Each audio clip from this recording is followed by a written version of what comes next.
Hola, buenos días a todos. El equipo de Verde ITAM les agradece su presencia en este evento. Quiero comenzar explicando rápido la dinámica que seguiremos. Mientras esté la presentación, tendremos nuestros micrófonos en silencio y al finalizar habrá una sección de preguntas y respuestas. A continuación, les daré una breve introducción a nuestra ponente de hoy, a quien agradezco haya hecho el esfuerzo de estar hoy con nosotros. Alejandra Navarrete ha trabajado en el campo del derecho ambiental nacional e internacional desde 1992. Tiene experiencia trabajando con los ministros y la Oficina del Presidente de México en la creación y promulgación de varias comisiones presidenciales nacionales, como la Comisión Intersecretarial para el Manejo Sustentable de Mares y Costas. Estudió en la Universidad Nacional Autónoma de México. En 2012 fue consultora del NUMA para la revisión del MANUT, Marco de Asistencia de las Naciones Unidas para el Desarrollo, y redactó como coautora el Resumen Ambiental Nacional 2008-2012 para México. Recientemente fue la coordinadora nacional del proyecto para el Gran Ecosistema Marino del Golfo de México, un proyecto entre México y Estados Unidos. Te reitero nuestro agradecimiento, Alejandra. Te doy la palabra. Hola, buenos días. Muchas gracias por estar aquí. Muchas gracias por la invitación. La verdad es que todos estos eventos nos ayudan en el trabajo que hacemos en la Ocean Foundation. Les voy a poner mi presentación.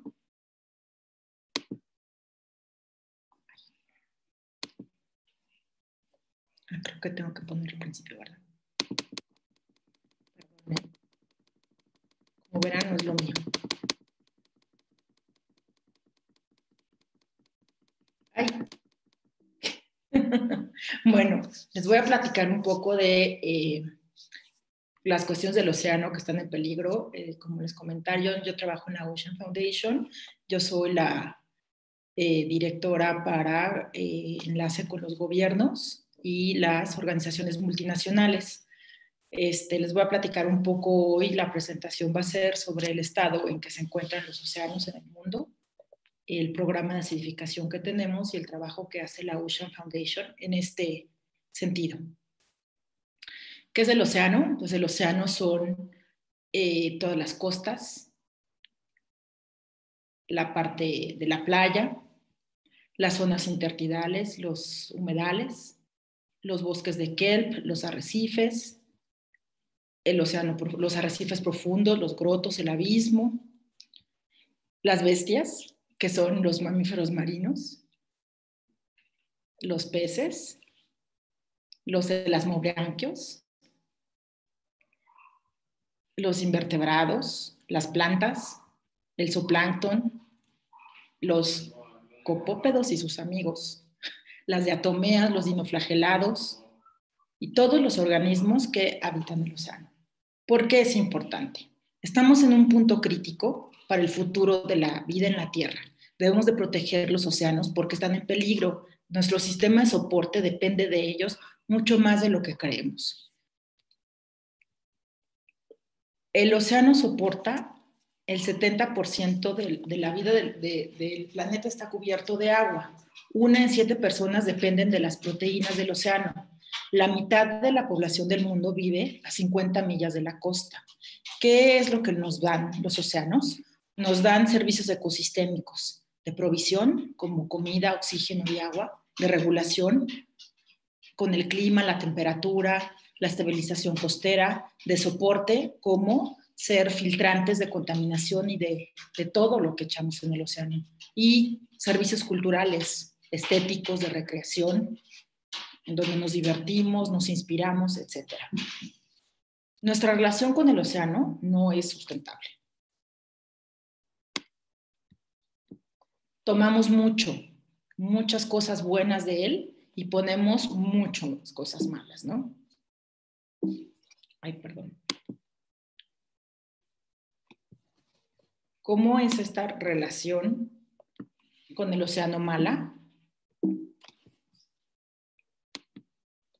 Tenemos una sobrepesca, tenemos todos los tóxicos que tiramos, tenemos todo el runoff, que son los fertilizantes y los nutrientes que acaban de las granjas en el océano, la contaminación por ruido, extraemos minerales y causamos un daño terrible en el suelo marino, extracción de petróleo, las granjas que se ponen y que quitan mucho del ecosistema, la acidificación por CO2, la destrucción de corales. Hemos diezmado a los predadores mayores, la destrucción de corales profundos, la destrucción de manglares, la extracción de minerales y los daños que causan.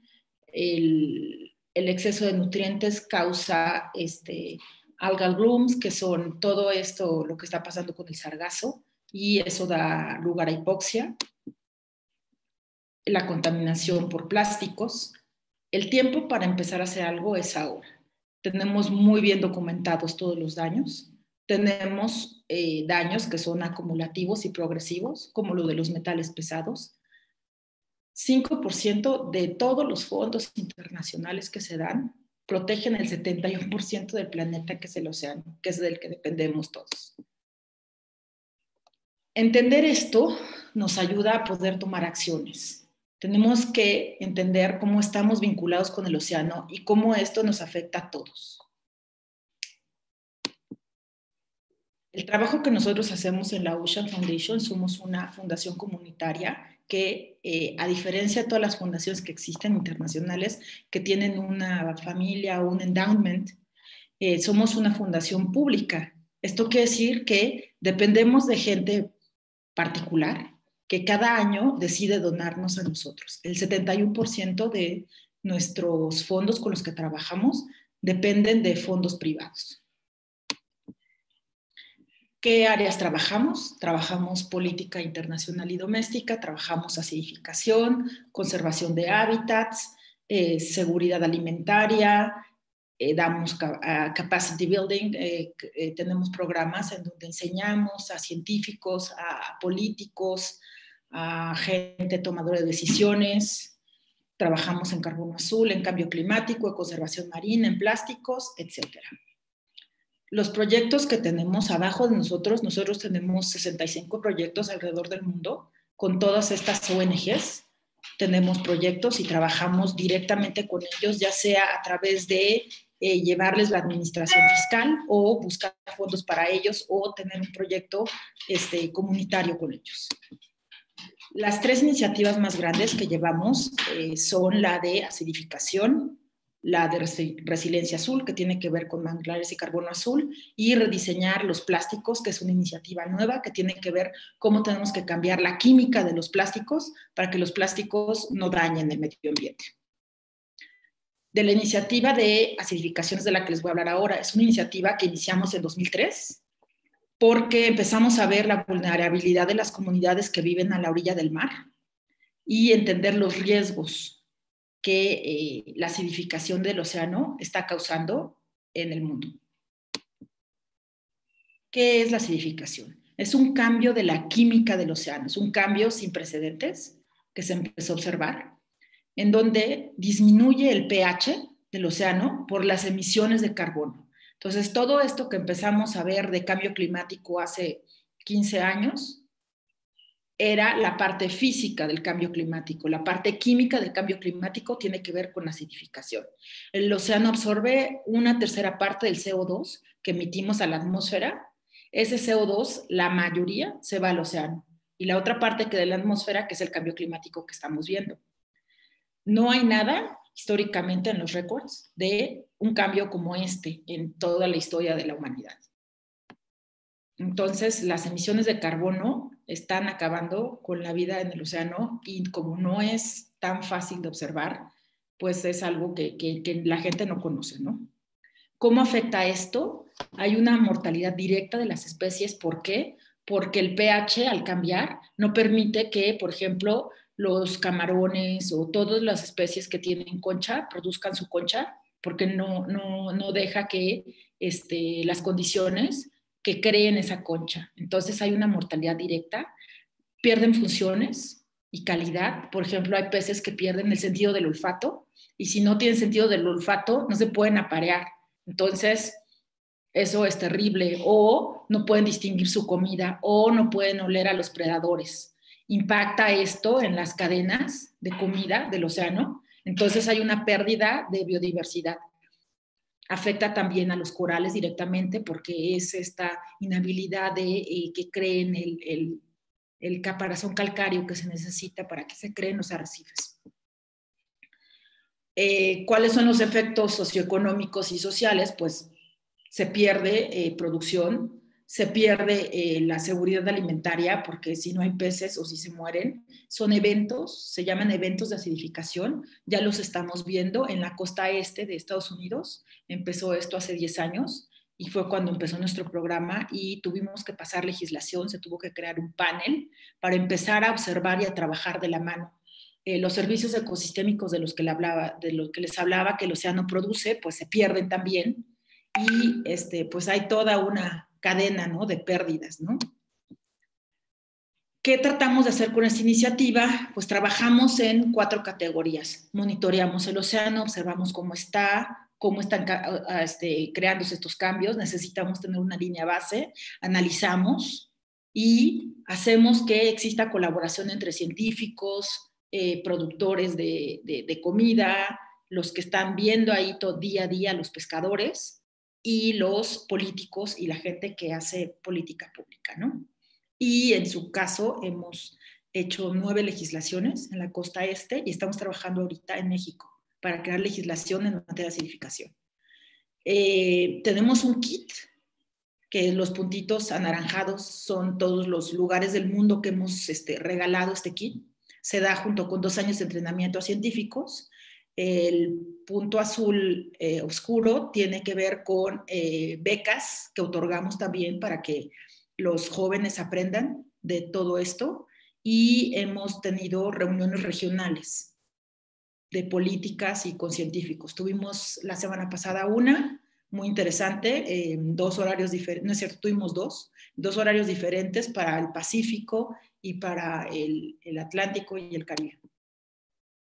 Este trabajo es posible con todos estos socios que tenemos, que es la red de GoAON, el gobierno de Suecia es uno de nuestros fundadores principales, y todas estas diferentes partes de la NOAA, la NASA, la Agencia de Investigación Atómica, todos ellos están estudiando la acidificación, la Comisión Internacional Oceanográfica, etc. Nosotros, estos son los talleres que hemos llevado a cabo. Llevamos uno a cabo en Colombia, otro en Fiji, otro en Panamá. Hemos entrenado a más de 300 científicos en el mundo en este tema. Este es el kit que nosotros creamos y invertimos en la ciencia para poder ser un kit accesible al mundo. Más o menos un kit para monitorear condiciones oceánicas cuesta entre $100,000 y $400,000. Este kit cuesta $20,000. Entonces, la verdad es que es un kit muy accesible. Lo que se hace es, se colectan las muestras de agua, se llevan a analizar el pH, se analiza la alcalinidad, se mide la química en sitio, ahí está el kit del agua, lo pueden ver, y se calcula la química, y dependiendo de eso se puede saber qué medidas tomar. Hemos mandado a 17 kits a 16 países diferentes, y muchos de ellos es la primera vez que tienen un sistema de monitoreo. Tenemos trainer to trainer, quiere decir que llevamos a los científicos a que vayan a dar estas capacitaciones. Tenemos una guía de legislación que hemos en este enlace, pueden ver toda la legislación que hay a nivel internacional, que empiezan a poner artículos, o todavía no hay un país que tenga una legislación en materia de acidificación. Estados Unidos es el que más ha hecho, porque es el que más se ha percatado de los daños, porque tiene un sistema de monitoreo constante. Aquí en lo que hemos hecho a nivel del Caribe y regional, hace un año tuvimos una reunión en la Convención de Cartagena y logramos pasar una resolución a nivel regional para trabajar en este tema, y con México tenemos un año trabajando con el Senado y dando pláticas. Tuvimos un taller en 2019, exactamente hace un año, en donde fue uno de los temas de un taller más grande de océanos. Ahorita, con esta administración, estamos trabajando con la Secretaría de Relaciones Exteriores y con el INEGI para crear esta línea base de monitoreo.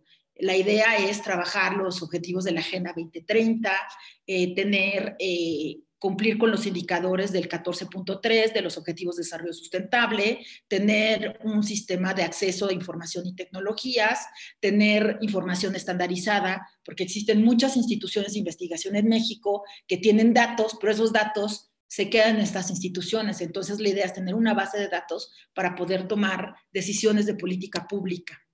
Entonces, esto estamos trabajando en él, estamos construyéndolo, todavía no existe.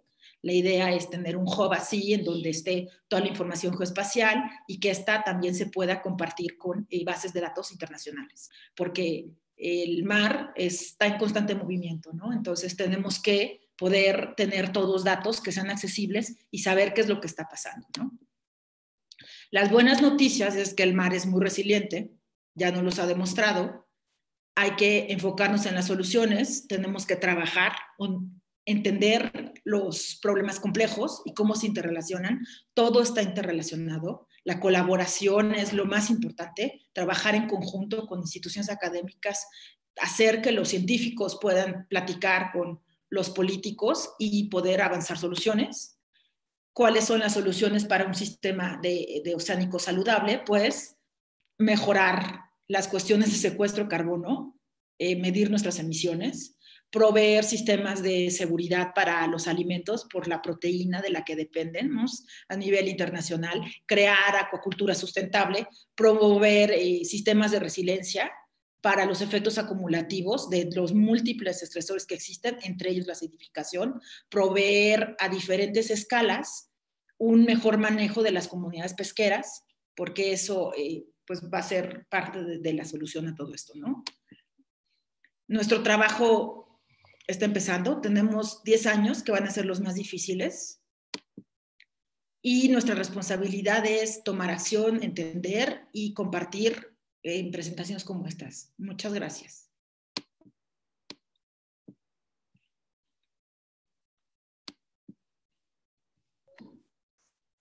Muchas gracias, Alejandra. Le damos inicio a la sección de preguntas y respuestas. Tienen dos maneras de hacerlas. Si quieren hacerlas ustedes mismos, levanten la mano nada más con las reacciones de Zoom y les doy la palabra para que activen su micrófono. O si prefieren, pónganlas en el chat y yo se las haré a Alejandra en su nombre. Adelante.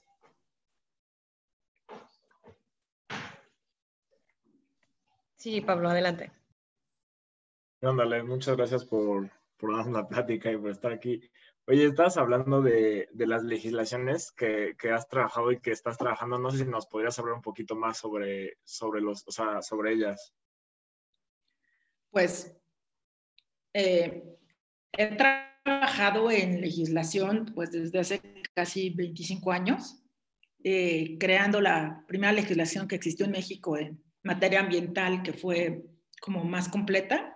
Pero ahorita lo que estamos trabajando con la Ocean Foundation, estamos tratando de crear o por lo menos cambiar, por ejemplo, en la Ley General de Cambio Climático, establecer algunos artículos para que exista un monitoreo constante del océano, porque eso no existe. Por ejemplo, no existen definiciones de qué es carbono azul, todas las medidas de adaptación que existen, por ejemplo, tampoco soluciones basadas en la naturaleza, que es un término que estamos usando ahora para trabajar y cambiar toda esta percepción de lo que es la economía azul. Entonces, todo eso son nuevas definiciones y cosas que va a tener que tener la legislación. En México, por ejemplo, existen muchos cuerpos que les toca ver toda esta parte de datos oceánicos, como son la CEMAR. Dentro de la CEMAR hay una dirección del Archivo Oceanográfico, de Investigación Oceanográfica. Existen dos comisiones intersecretariales, la CIMARES y la CONACIO, que hacen más o menos lo mismo.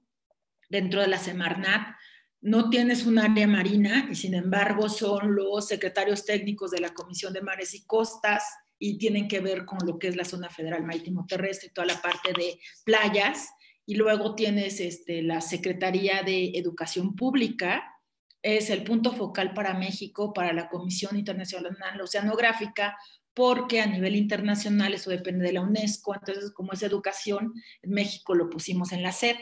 Entonces, toda esta parte de bases de datos oceanográficos, pues está como que en muchos lugares, Y la idea de esta legislación en la que estamos trabajando ahorita con relaciones exteriores es que, por ejemplo, exista un cuerpo, aunque sea a nivel técnico ahorita, dentro del INEGI, que tenga esta comisión. En Estados Unidos lo que creamos son unos, se llaman Blue Ribbon Panels, y estos paneles lo que hacen es estar viendo las condiciones oceanográficas con científicos, el pH, la salinidad, el oxígeno, para ver cuándo va a haber estos eventos tanto de hipoxia, que es una falta de oxígeno en el agua, como los eventos de acidificación, y poder tomar medidas, avisarle a la población, decirle, oye, si tienes acuacultura, pues ciérrale la llave o echa esto, o ahorita no debes de comprar, de ir a pescar porque los peces no van a estar en las mejores condiciones o la gente se puede enfermar. Entonces, la idea es tener esto y podernos coordinar, por ejemplo, con la COFEPRIS para poder dar estas alertas que actualmente no existen, son muy locales. Entonces, la idea es tener eso, crear esta base de datos y empezar a monitorear de manera conjunta, porque las universidades públicas como la UABC, el CINVESTAF, el IPN, algunos institutos que son parte de la SEP, tienen monitoreo, la CEMAR, pero todo el mundo lo tiene aparte. Entonces, la idea es que podamos pasar una legislación que diga que esto es una cosa que es obligatoria, que se debe de hacer, que debe de haber un presupuesto para llevar a cabo esto y que a la larga nos va a ahorrar mucho dinero. Va, muchas gracias. De nada.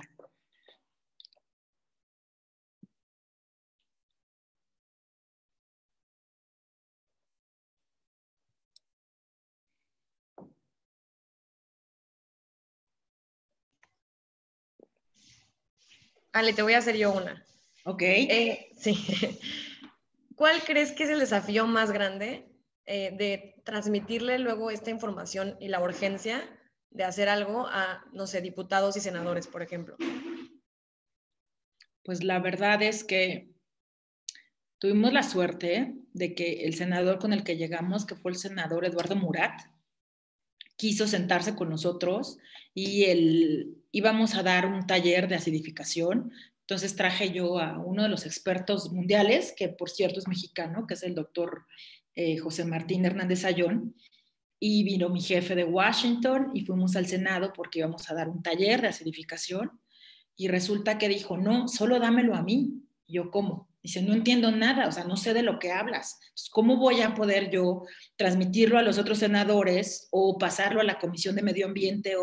Y entonces se sentó con nosotros y le dimos el taller solo a él durante 3 horas y fue muy, muy interesante, muy aleccionador para nosotros. Y ya después trajimos a otro senador y el desafío es el lenguaje, que es lenguaje científico y que los científicos a veces no saben explicarlo a nivel coloquial. Entonces, parte del trabajo que hacemos en la Ocean Foundation es esto, hacer esta conexión entre ellos.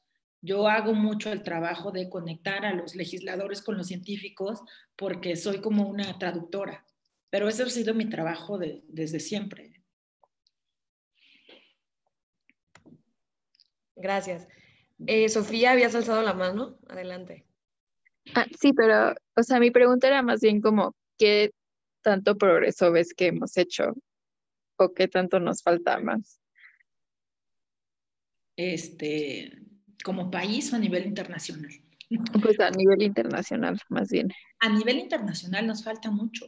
Es más, tuvimos que hacer un evento hace, no sé si escucharon que hace un año hubo un evento así como muy grande que fue Oceans Day en Naciones Unidas, para que la gente volteara a ver la parte del océano, porque la agenda de cambio climático es muy importante, es muy grande y tenía un pedacito de océanos.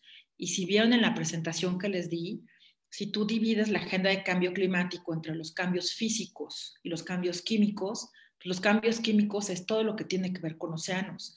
Y los océanos, lo que hemos descubierto es que los manglares secuestran 10 veces más que un bosque. Entonces, si queremos hacer contabilidad para países, ahora con el Acuerdo de París, pues los océanos, sería mucho mejor hacerlo en los océanos, sería mucho mejor invertir el dinero en los corales, sería mucho mejor restaurar las costas sí hacer toda la parte verde, pero la parte verde nos va a costar más tiempo y más trabajo. Entonces podría ser más barato, de alguna manera, invertir en la economía azul. Entonces ha sido una agenda de construirla que ha costado mucho trabajo. Próximo año empieza la década de la investigación oceánica y todo esto lo hace Naciones Unidas precisamente porque es una agenda que no se le ha prestado mucha atención y la verdad es que los científicos que ven cosas del océano van por su lado sin sentir que los gobiernos se deben de sentar con ellos. El año pasado me invitaron a dar una plática a la red que se llama GOAON, que es la red internacional de acidificación, el hub de Norteamérica, en donde se sientan México, Estados Unidos y Canadá. Y estaban ahí todos los funcionarios de la NOAA, que son científicos, que tienen 10 años trabajando esto con Canadá, Estados Unidos y con los científicos mexicanos. Y entonces yo les pregunté, ¿y dónde está el gobierno? Y todos se quedaron así como, ¿y para qué quieres el gobierno aquí sentado? Le digo, bueno, todo lo que ustedes están haciendo, que es súper importante, si no se traduce en una política pública o en una legislación, pues no va a llegar a ningún lado. Entonces, es esta falta de, pues no de visión, pero sí de cómo transmites toda esta parte de ciencia, que es muy difícil, ¿eh? Y eso es lo que la UNDK de investigación va a hacer. Están trayendo toda la investigación, así como pasó con cambio climático, que costó mucho trabajo que se entendiera, y ahora ya es un boom y es un tema que la gente medianamente entiende y todo el mundo le puedes preguntar y más o menos tiene una idea, pues esta parte de los océanos es igual, ¿eh? Y es algo que estamos construyendo. Y sí nos falta mucho, pero sí, lo que sí sabemos es que los próximos 10 años son muy importantes porque lo que queda de vida marina en el océano se ha mermado tanto que si no llevamos a cabo una conservación masiva con áreas naturales protegidas, entendiendo más esta parte, la parte económica y la parte de la necesidad de los pescadores artesanales para poder salir todos los días a pescar, pero que también sepan que entre más pequeño es el pez que pescan, quiere decir que pues están comiéndose a los bebés, ¿no? Y que entonces la siguiente generación ya no va a tener nada. Entonces, sí nos falta mucho y sí tenemos que trabajar. Y yo creo que parte del trabajo que se tiene que construir al mismo tiempo son estas líneas base, ¿no? De en dónde está cada país, y entonces sobre eso qué necesitas construir. Y la base es monitorear para saber qué tienes. Muchas gracias. De nada.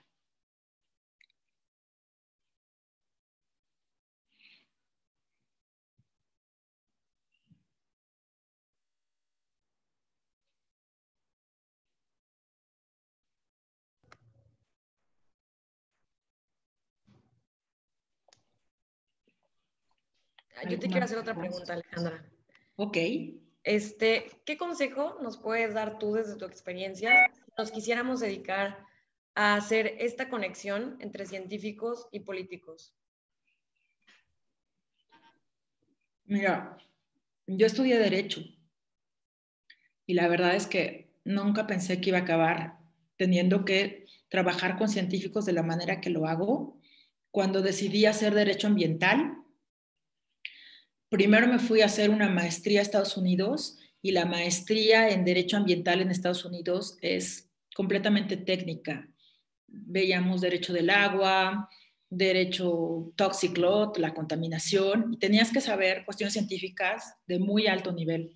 Entonces, cuando regresé a México a trabajar, vi que me faltaba toda esta parte de ciencia y lo que yo le recomiendo ahora a la gente que quiere hacer esto es que si estudia una carrera, siempre tenga como un background también de ciencia muy fuerte porque es la única manera de entenderlo.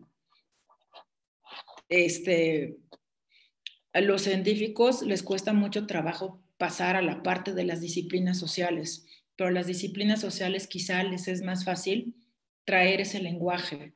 Entonces, la manera en que se empezó a construir, por lo menos en México así pasó, creo que así pasó en todos los demás países, fue que empezaron a crear grupos multidisciplinarios. Por ejemplo, en la Semarnat, en el 94, para poder escribir la Ley General del Equilibrio Ecológico, tenías que sentar a los expertos en agua, a los expertos en contaminación, a los abogados, y teníamos que llegar a un lenguaje común. Entonces, sí tener un background de ciencia en cualquiera de las disciplinas sociales, creo que ayuda mucho y creo que es necesario, porque estos temas son cada vez más interdisciplinarios, ¿no?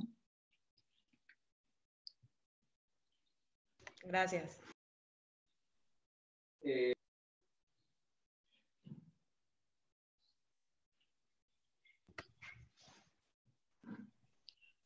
¿Alguien iba a hacer una pregunta? Es que creo que se cortó.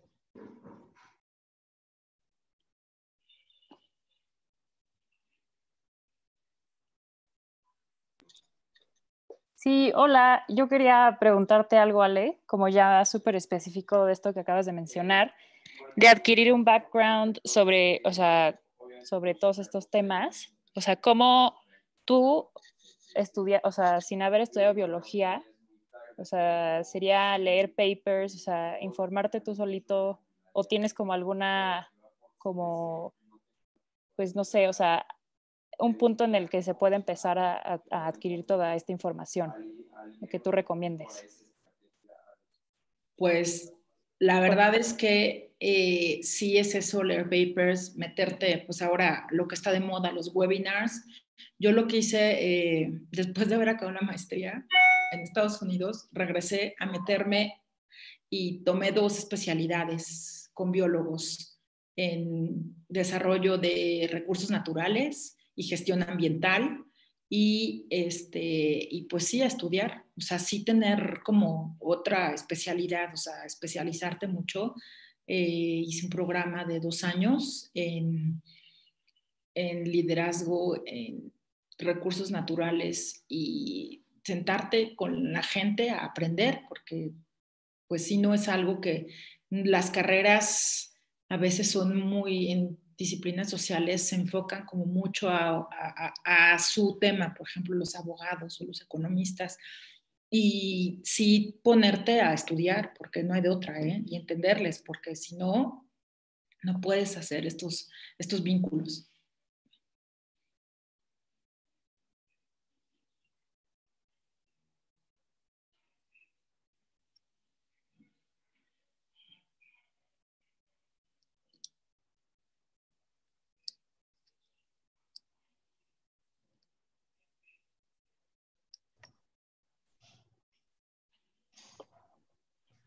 ¿Alguien más tiene alguna otra duda?